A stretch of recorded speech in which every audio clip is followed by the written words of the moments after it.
안녕하세요. 이투스 현수쌤입니다.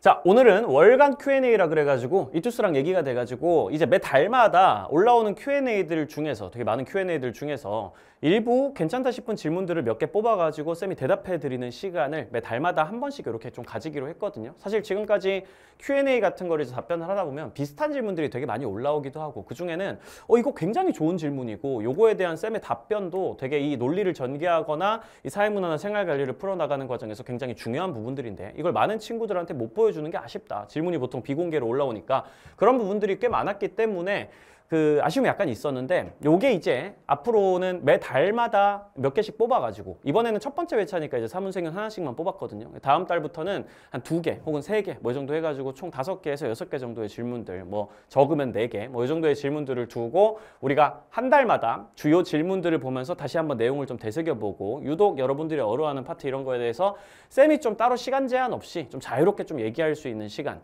실제로 커리큘럼을 진행하다 보면은 요것도 좀 더 자세하게 얘기하고 싶고 요것도 좀 더 예시 많이 들으면서 이해시키고 싶은데 이런 것들을 얘기할 시간이 좀 부족해 이런 경우가 되게 많거든요. 그런 거 없이 월간 Q&A를 통해 가지고 그런 부분들에서 아쉬움을 좀 날려버리는 그런 시간을 좀 가질 수 있었으면 좋겠어요. 먼저 사회문화 질문 중에서 쌤이 최근에 좀 인상 깊게 봤던 게 이 질문이었습니다.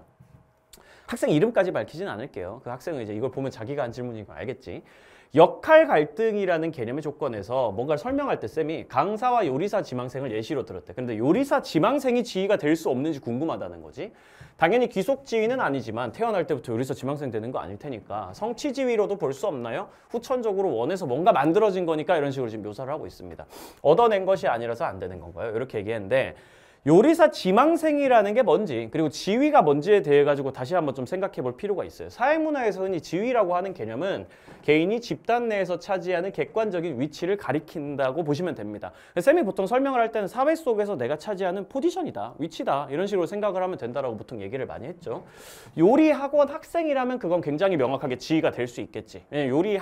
요리학원이라는 이 집단 속에서 혹은 대한민국이라는 이 집단 속에서 요리학원에 다니고 있는 학생이라는 건 굉장히 객관적인 사회적 포지션에 해당되는 게 맞으니까 그런 거는 지위라고 보는 게 맞을 겁니다. 그런데 요리사 지망생은 조금 그래. 지망생이라는 단어를 사전에서 검색을 해보면은 전문적인 분야의 일을 배우려는 사람 이렇게 지금 나와 있거든. 이 사람이 무조건 학원에 다니고 있다, 뭐 학교에 다니고 있는 학생이다 이런 얘기가 아니고 아니면 실제로 요리사를 하고 있다 이런 게 아니고 요리사가 되고 싶어 하는 사람이란 배우려는 사람이란 말이야. 실제로 배우고 있다라고까지 나와 있지도 않거든요. 엄밀히 말하면 지망생이라는 개념은 앞으로 요리사가 되고 싶어 하는 걸 희망하는 사람입니다. 그럼 그게 사회적인 객관적인 위치가 될 수 있냐? 상식적으로 생각을 해봤을 때 그렇게 보기는 조금 어렵겠죠.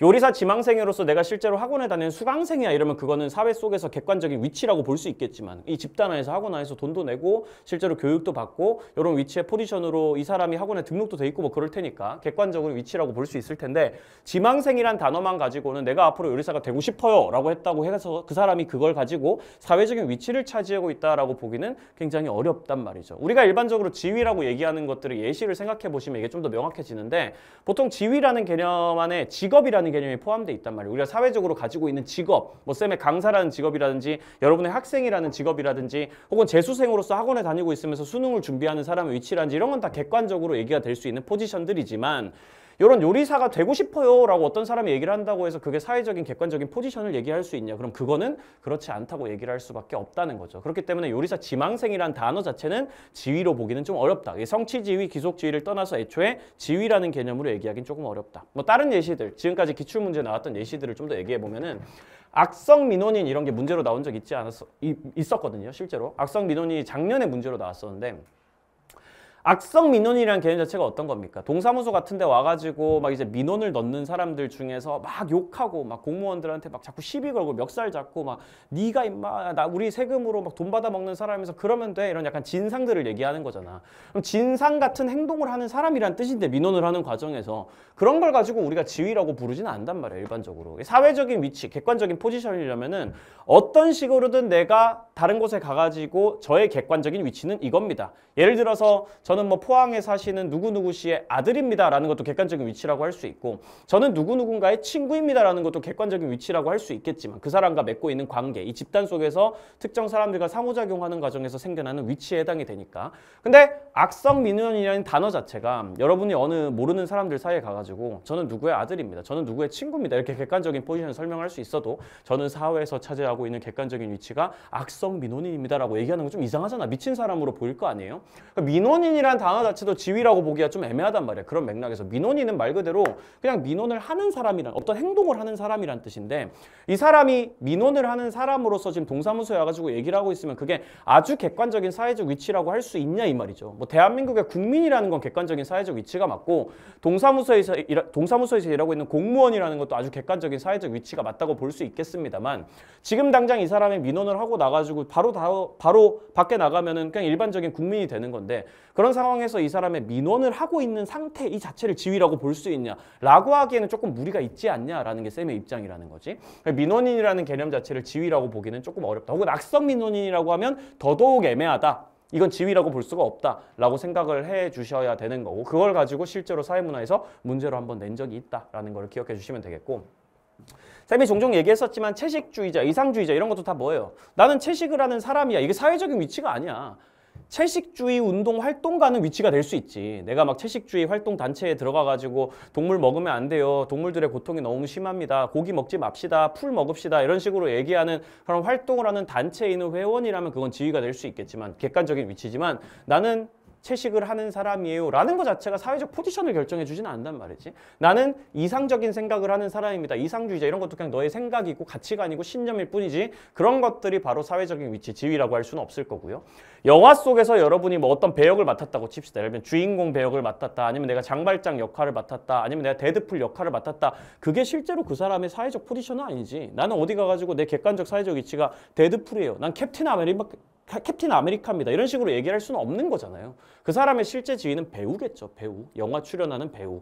그런 식으로 되는 거기 때문에 이런 것들은 다 지위로 얘기할 수 없다. 사회 속에서의 객관적 포지션이라고 볼 수 없기 때문이다. 라는 식으로 좀 기억을 해주시면 되겠고 다섯 번째로 채식주의 운동단체 회원 혹은 배우 이런 것들은 지위가 될 수 있죠. 방금 전에 얘기했던 것처럼 채식주의 운동단체에서 회원 명부에 등록돼 있는 사람 그걸 통해 가지고 여러 사람들이랑 이 회원이란 이름으로 상호작용하고 그렇게 되면 그건 지위가 될 수 있겠고 배우 같은 경우에도 사회적인 직업, 사회적인 객관적 포지션에 당연히 해당이 되니까 이런 것들도 지위라고 얘기를 할 수 있는 것이다 라고 생각을 하고 지위라는 개념에 대해서 다시 한번 정리를 하고 넘어가실 필요가 있다라는 거.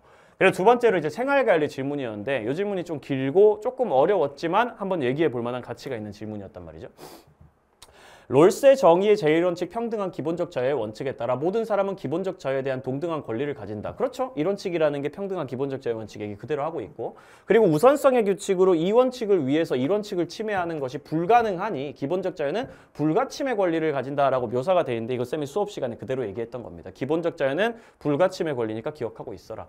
그리고 롤스의 정의의 제2원칙 공정한 기회균등의 원칙과 차등의 원칙에 따라 사회적 경제적 불평등이 심하게 발생되는 때는 기본적 자유가 불평등한 상황이 발생하여서 이런 식이 침해당하는 상황이 발생할 수 있으니 이 기본적 자유가 불평등한 상황이 조정돼야 하기에 기본적 자유는 불가침의 권리지만 절대적 권리가 아니다.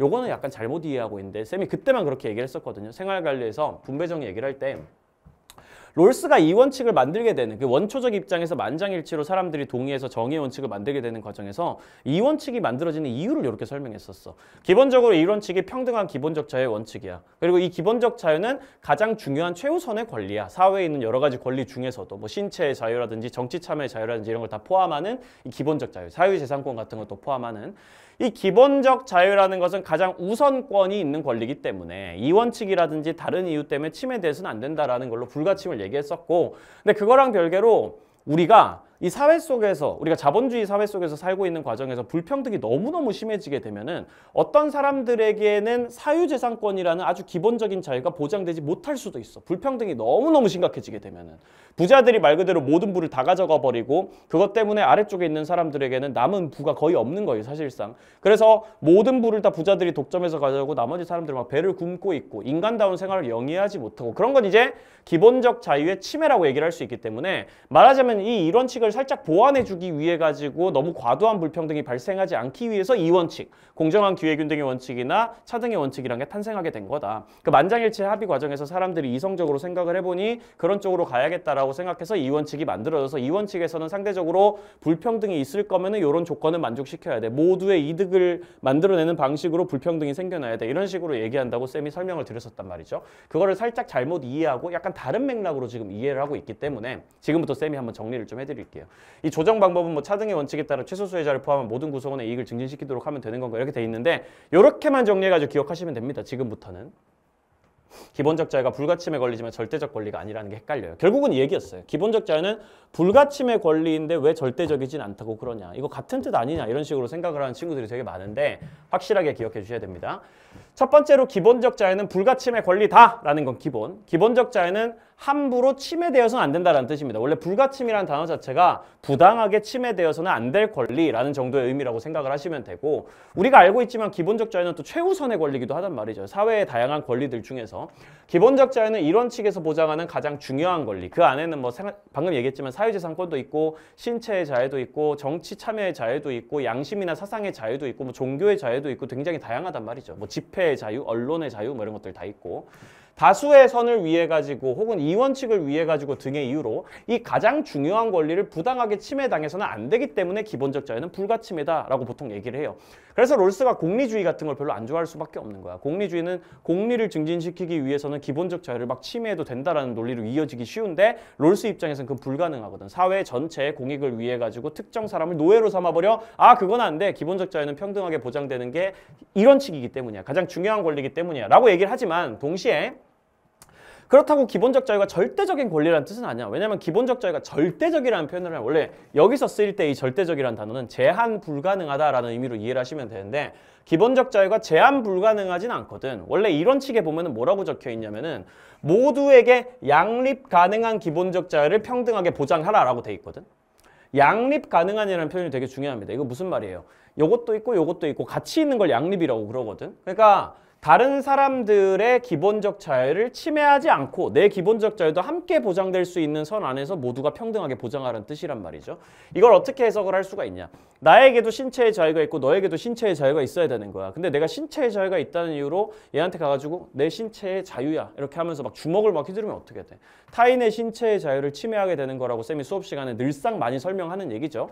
내 사유재산권도 있고 얘 사유재산권도 있어. 나도 집이 있고 얘도 집이 있는데 내 집을 너무 높게 지어버려가지고 내가 태양을 다 막아버리는 거야. 이쪽에 있는 집은 조그만데 내 집 엄청 높게 지어가지고 소위 말하는 일조권 같은 걸 침해해버리는 거야. 그럼 그걸로 인해가지고 다른 사람의 집을 소유할 권리 혹은 정당하게 이 집을 소유했으니까 처음에 이 집에서 태양 받을 수 있는 권리 이런 걸 침해하게 될 수 있는 거 아니겠어요? 그런 경우에는 말하자면 내가 너무 빌딩을 높이 지어가지고 다른 사람의 빌딩을 가려버리거나 아니면 내 빌딩에서 막 시멘트 막 떨어져가지고 다른 사람 빌딩을 막 부수고 있어. 그런 일이 막 벌어지면은 나의 사유재산권이랑 이 사람의 사유재산권이랑 충돌하는 상황이 될 수도 있단 말이지. 뭐 그런 얘기도 할 수 있고 이 사람에게 뭔가 내가 내 사유재산이랑 관련해가지고 여러모로 피해를 많이 줘가지고 내 사유재산이 발생시키는 뭐 시멘트가 떨어진다든가 하는 피해로 인해서 이 사람의 신체적 자유를 침해하게 된다든지 그렇게 되면 내가 집을 소유할 수 있는 권리도 제한될 수도 있는 거지. 이런 얘기를 지금 하고 있는 거예요. 그렇기 때문에 기본적 자유라는 거는 양립 가능할 때만 평등하게 보장되는 것이고 만약에 기본적 자유들끼리 충돌하는 경우 내가 내 신체를 써가지고 다른 사람의 신체를 부숴가지고 그걸 통해서 다른 사람의 신체의 자유를 침해하는 그런 경우에는 이거 불가침이기 때문에 침해하면 안 되거든요. 내 신체로 다른 사람의 신체를 때리는 등 그런 행동을 하는 경우에는 기본적 자유는 제한이 가능하다. 그렇기 때문에 기본적 자유가 절대적인 권리는 아니다라고 보통 많이 얘기를 하게 되는 겁니다. 그러니까 이런 이유로 인해 가지고 막 충돌하는 경우에 이렇게 제한이 되는 경우에는 기본적 자유가 불평등해지는 경우도 정의로울 수 있어요. 당연히. 원칙적으로는 다 평등해야 되는 게 맞고 그냥 선지에서 뭐 롤스가 기본적 자유는 평등하게 보장돼야 된다 이렇게 얘기하면 당연히 맞는 얘기야. 불평등하게 보장돼야 되는 건 절대 아니니까. 하지만 가끔씩은 이렇게 평등하게 보장되는 선 안에서 누군가 나의 신체의 자유로 다른 사람의 신체 자유를 침해했다? 그럼 이 사람의 신체적 자유가 좀 제한될 수도 있는 거지. 남을 때리고 막 칼로 찌르고 막 이런 사람은 감옥에 가야 되는 거잖아. 신체의 자유가 좀 구속돼야 될 필요도 있는 거야. 그런 경우에는 이런 측이 침범되는 그런 상황, 정확히 말하면 양립 가능한 상황이 침범되는 상황에서는 이런 측에 따라서 혹은 정의 원칙에 따라 가지고 이 기본적 자유가 불평등하게 분배되는 상황이 나타날 수도 있다. 특정 사람의 기본적 자유가 제한되는 경우도 나타날 수 있다라는 식으로 기억을 해주시고 넘어가 주시면 되겠습니다. 됐나요? 이 정도면 대충 어떤 얘기인지 이해되셨을 겁니다. 그렇게 해가지고 우리 2월의 Q&A 하나씩 이렇게 한번 해봤어요. 이번에는 사실 간단하게만 들고 왔어. 하나하나만.